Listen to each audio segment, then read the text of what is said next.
terbiasa serius, like oh ya, ada Qurannya lucu banget ini. agar supaya sehingga kita berada di sini, berada dalam tuntutan Allah, Amin. kuasa Allah, Amin. dan juga lindungannya Amin. yang Maha Esa, Allah Subhanahu wa Ta'ala. Allahu Akbar. Hai guys. Halo guys. Jadi kita sekarang kedatangan tamu yang keren banget dari Jatim. Engger.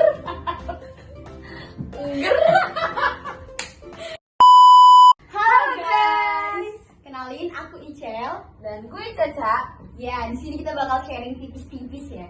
Sekecil ini, Sekecil ini. setipis ini, Yes. semungil ini, Yes. sekecil dia. Menurut lo burnout tuh apa nih? Definisi dari burnout?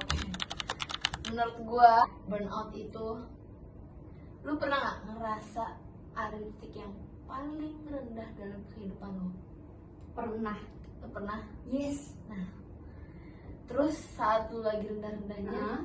lingkungan itu gak mendukung. Ah, benar.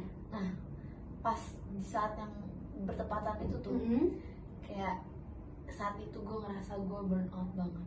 Kayak gue butuh ruang atau space buat istirahat sejenak, Iya. terus mengepaskan segala yang ada di tubuh gue ini. Overwhelmed gitu ya. Nah, Oke, nice. kalau menurut lo sendiri burnout tuh gimana nih, Cal? Kalau menurut gua, burnout tuh nggak jauh beda sama apa yang tadi udah lu bilang ya. Cakep.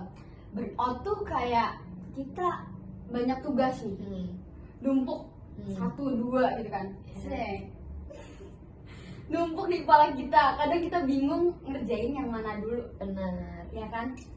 Terus sebelum kita ngerjain tuh kayak udah mumet duluan, udah burnout duluan. Iya. Ya, kayak udah puyeng nggak mau ngerjain.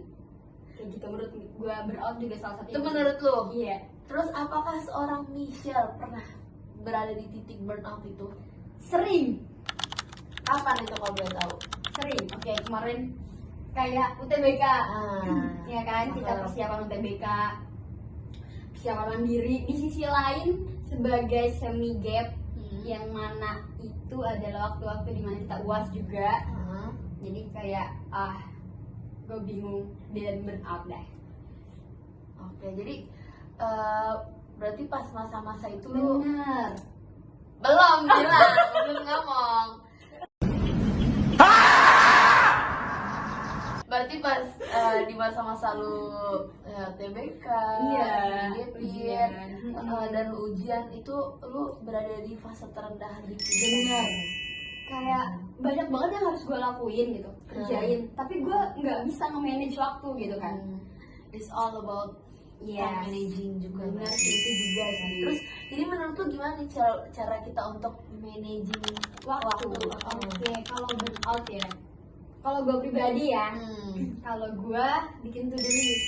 Nah, terus kira-kira dalam 24 jam ini skala prioritasnya itu yang mana duluan yang harus dikerjain. Kayak gitu. Terus kita bikin skala prioritas dulu biar ketika udah ngerjain satu job, satu tugas gitu kan, bisa lempar ke tugas lainnya kayak gitu. Menurut lo sendiri gimana ngatasin burnout? Bagus pertanyaan bagus. Kalau menurut gue ya nggak usah dipikirin, Iya sih, itu juga sih, bener sih. diem aja. Oke, bener juga.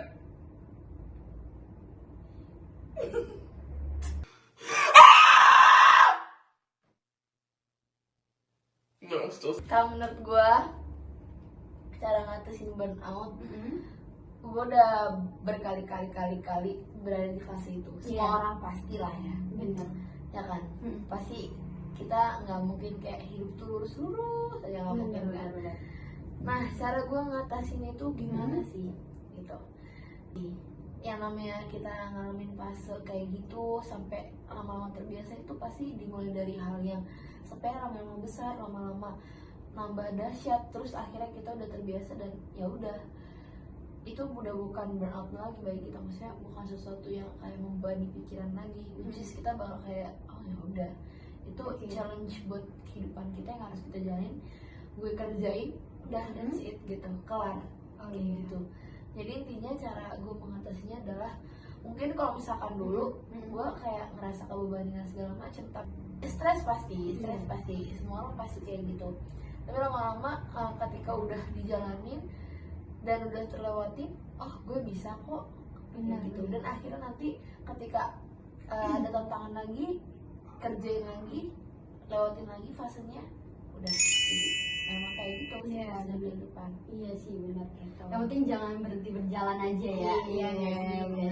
Menurut lo kan banyak ya kayak Gen Z zaman now gitu, mereka tuh kayak menyalahkan keadaan gitu kan, mereka kayak stres ngadepin apapun itu pakai emosi gitu kan, terus akhirnya mereka ya tidak melaksanakan kerjaan mereka itu sesuai dengan apa yang mereka kerjain gitu. Akhirnya kayak melenceng atau iya jadi nggak jelas lah gitu kerjaannya. Menurut lo gimana lo menanggapinya Syah? Berarti kayak overwhelming gitu kan. Kalau menurut gue ya apa yang udah ditakdirin, maksudnya apa yang udah dikasih ke kita gitu kan, kayak ya udah terima aja, nggak usah nyalahin atau menyesali hari-hari yang udah berlalu. Kayak itu bakal capek juga ke kita sih sebenarnya kayak gitu, karena kayak pengalaman aja, daripada kita buang-buang waktu kita buat mikirin hal yang udah berlalu gitu kan, mendingan kita mikirin apa yang bisa kita lakuin gitu aja sih. Bener. Oke, sekarang closing statement nih. Gimana Ca? Buat diri lu sendiri nih, di era yang sekarang Gen Z terkenal dengan burnout-nya, overwhelm-nya, buat diri lu sendiri dulu, baru buat orang lain. Tanggapan buat diri gue sendiri. Jadi masukan gitu ya. Iya betul. Ya masukannya adalah